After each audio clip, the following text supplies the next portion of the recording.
Praise be Jesus Christ and Mary Immaculate. Welcome to this 31st Sunday in Ordinary Time. We are going to read from the Gospel of Matthew, chapter 23, verses 1 through 12.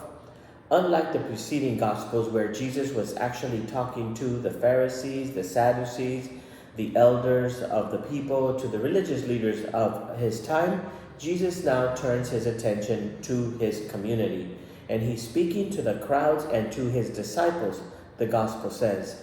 The last time that Jesus spoke to the crowds and to his disciples was when he was preaching the Sermon on the Mount, when he was giving us the beautiful sermon of the Beatitudes. So what Jesus is saying is that if you want to keep the essence of his message, if you want to live the Beatitudes, which is the way in which the kingdom of God is present in our world, we have to adhere to those teachings and not to the teachings of the religious leaders, not to the teachings that come to us from Moses. We must listen to the one that is greater than Moses, which is Jesus Christ. The last few Sundays, Jesus has been speaking to the religious leaders of his time, and one by one, Jesus has dismantled the efforts by every one of these groups to try to discredit him.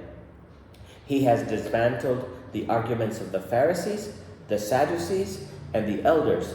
And last week, we heard that Jesus even dismantled the doctor of the law, the scholar of the law.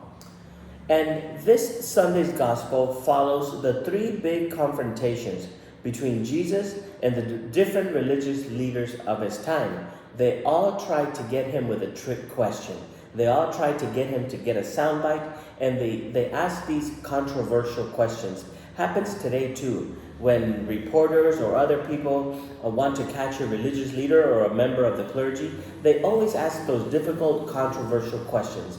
They don't ask just questions that really affect their life. They want to ask questions that are going to get you, that are going to trap you. And so these are the three that Jesus has dismantled in the past.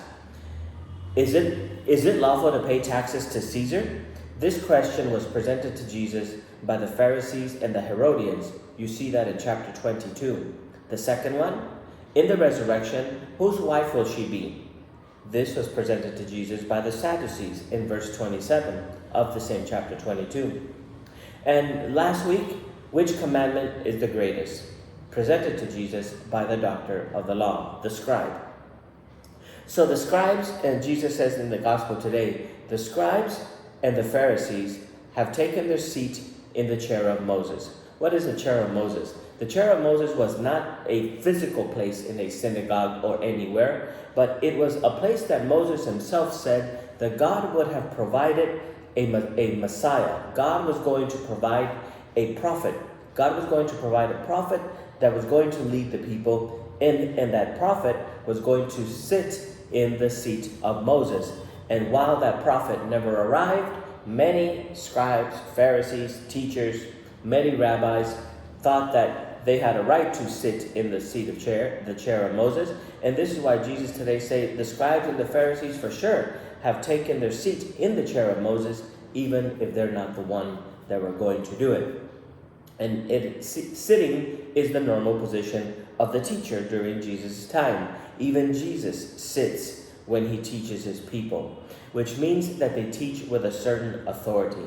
But Jesus is very clear here. Jesus warns his disciples about the teaching of the Pharisees and of the scribes. And even though today's gospel message may sound like Jesus is saying, do what they tell you, but don't do what they do, let's be clear that Jesus has already not only denounced the behavior of the scribes and the Pharisees, but he has also denounced their teachings. We read in the Gospel of Mark, chapter 7, verse 6 to 7, Jesus is teaching about what the Pharisees and the scribes teach. And he says, well did Isaiah prophesy about you hypocrites, as it is written, this people honor me with their lips, but their hearts are far from me, meaning there's a separation. In vain do they worship me, teaching as doctrines human precepts. You disregard God's commandment, but cling to human tradition. So Jesus has already denounced their teachings, and today he denounces their behaviors. Jesus continues, they tie up heavy burdens, heavy burdens that are hard to carry, meaning that they impose rules and regulation on people that are simple people, that are not well educated, and they don't know what to do with this information. They offer no help in coping with these rules and regulations that they impose on them. In contrast, Jesus teaches that he has a kind yoke and that his burden is light. Contrast that with what the Pharisees and the Sadducees offer. Jesus offers a kind yoke, and Jesus offers a light burden.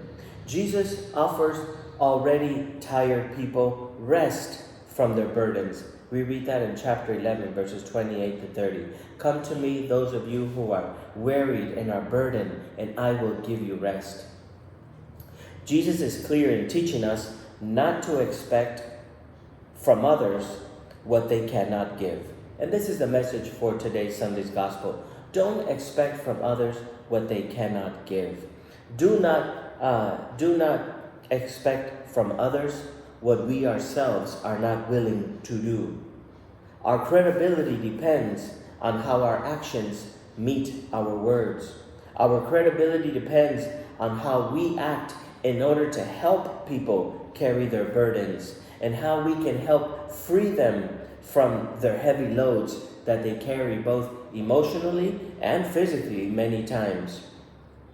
Jesus warns us about always being seen, about doing things to be seen. Today we can translate that as, let's not concentrate on doing things in order to get more likes. Instead of being seen, why don't we reflect who God is and allow people to see God in ourselves, in our faces, in our actions. Jesus then warns his disciples about various titles that were found in the community. I want to concentrate just on one. Jesus says, call no one Father, for there is only one Father in heaven.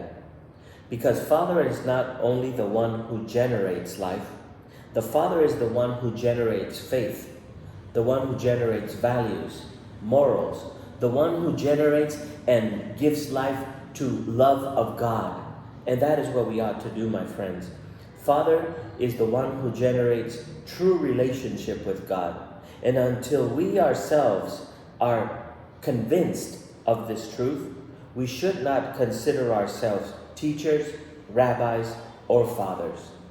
The invitation this week is for all of us to get back at being disciples, students, followers, pupils of the one and only teacher, the one who really shows us the face of the Father, Jesus the Christ. God bless you.